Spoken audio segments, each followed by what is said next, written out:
Hi guys, in this video I'll introduce filtering to you along a little bit more advanced this. I would like you to select category. Let's select also customer segment. Let's take profits and sales. So now we have two dimensions and two measures.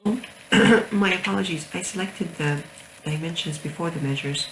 Oh no, in fact, okay, so I'm going to take these and drop them in the rows. Let's do that, it's easier. And here's the category and the customer segment, and let's throw these in the column. As you can see, you need to do, this view is quite filled. It's a very interesting view, I believe, because over here you can easily see that there are some segments, I would say, that has a deficit in profits. All right, so now what I need to do is I would like to filter based on specific let's say categories. So I have here the measure or the dimension, the category dimension. I'm gonna hold down the control key and drop it into the filter shelf. Equally, you can just take it from the here's the category from the data pane and drop it on the filter shelf. As you can see here with the filter category window, we will have 4 different tabs. First tab is a general tab. Usually, most likely you would be using this tab. Let's say that we are interested in the first 3 categories only and we're not interested in the remaining categories. So we have to uncheck all these, but there's other way to do it. I will show you in a bit. And then we can just hit apply and see how this is affecting the view. So now we have only appliances, binders and bookcases showing. Let's say that we would like to edit the filter and we would like to, here so you can select all, here select none. So you could have probably selected none and then selected specific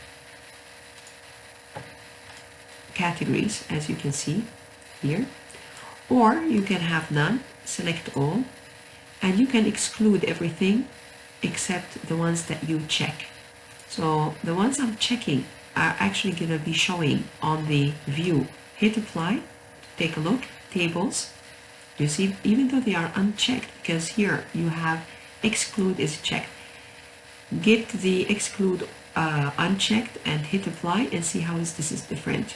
So now this is how we use exclude, none and all, and we use this list of fields. All right, how about the wildcard?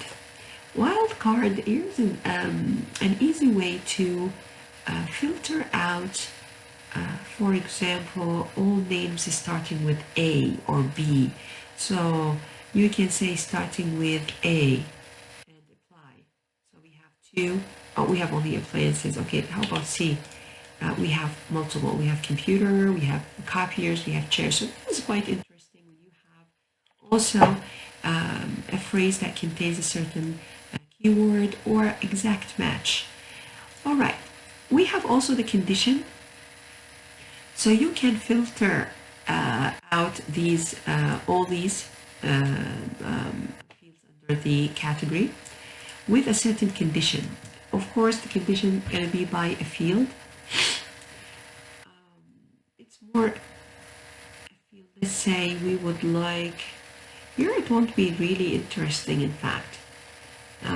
It won't be interesting. This might be a little bit more interesting when we're talking about, as you can see here, this is the field that we chose is dimension field. It's a discrete field.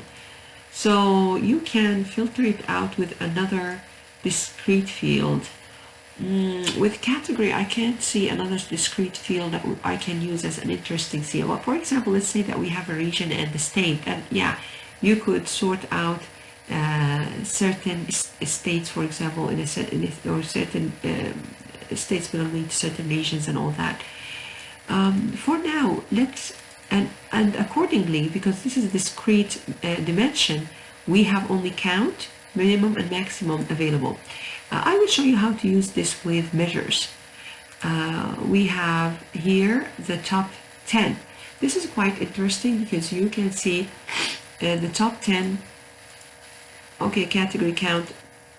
Well, there's no count. So do you see what happened? So I'm going to just put none here again and apply.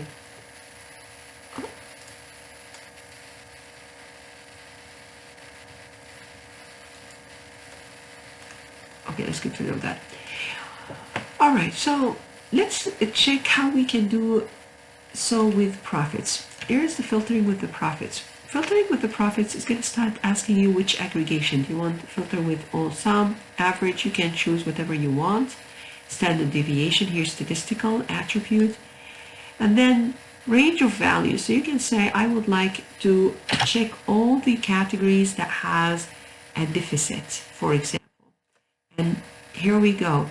These are all the categories, as you can see, that has deficit in them. Yeah. I'm sorry, all the customer segments, and yeah. That has the categories that has the deficit in them. Let me just check. I forgot something here. I would like to see what is a customer segment, for example. Let me throw it on text. Consumer, corporate. Oh, okay. Consumer, corporate, home office, and small business. Okay. So the first one is consumer.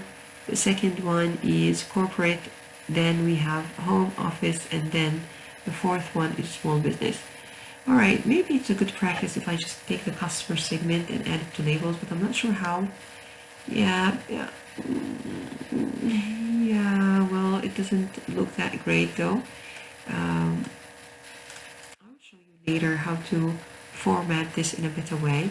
For now, let's just understand that these bars corresponds to different customer segments. If you want, we can actually add a filter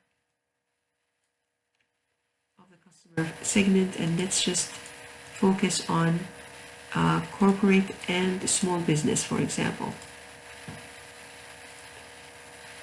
And home office, not consumer. So now we have 3 bars only. Okay, so another thing with, back again to editing the filter for a certain measure, you can have it within a range.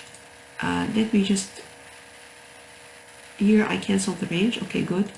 You can say at least I would like these guys with 0 and above, for example. So here you can just say minimum 0 and above.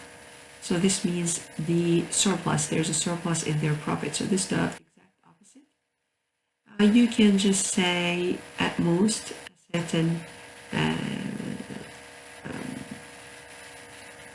values, and then you also would like to see null values or non-null values. Apply and okay. So here we go. This is how we filter and measure or a dimension. Take a closer look here, guys. When we're talking about we're talking about here filtering this dimension. You get the list of different fields of this dimension, while when you are trying to or attempting to filter based on a certain measure, you will actually get filtering the fields by their values, by their aggregation, either sum, average, and so on. These kind of questions might actually pop up in the examination as well. So you can see the different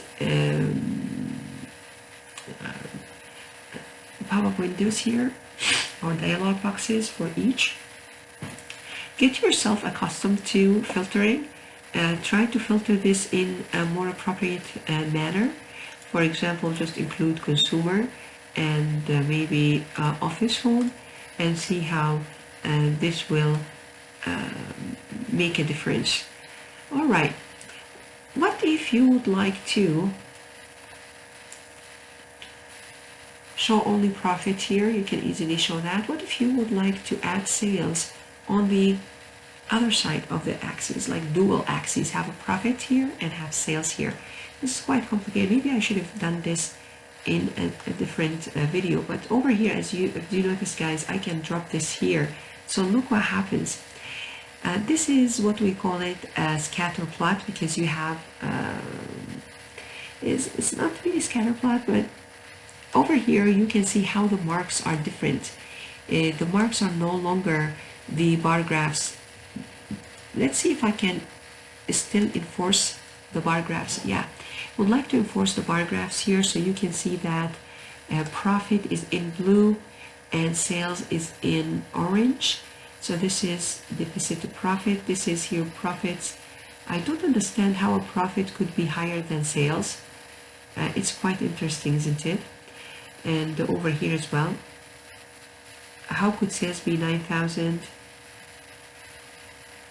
How is that so? You guys tell me, how is that so? This is not a very interesting question. You guys can check the axes. This axis is the axis what reads profit. So profit in blue over here is about 90K or $90,000. However, this axis over here read the sales. So the sales here corresponds to about 200,000.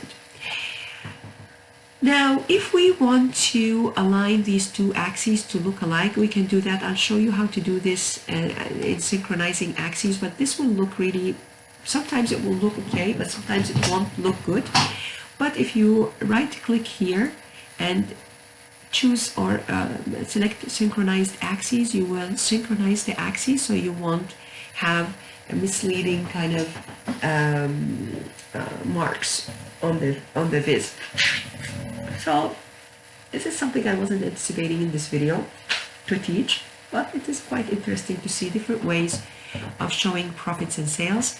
Previous way that I showed profit and sales was by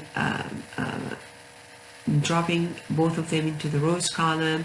But over here, when I dropped one of them specifically to the view into this side, I was able to show a dual axis. I hope this was a very interesting session as well for you.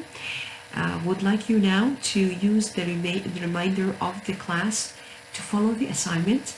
Assignment shouldn't take you more than half an hour to complete, or 20 minutes, so it depends on your skills. It could take 20 to 30 minutes. Please complete the assignment and submit it by the end of the day on Sunday. So for the reminder of today's flip class, please complete the assignment and submit it to Moodle.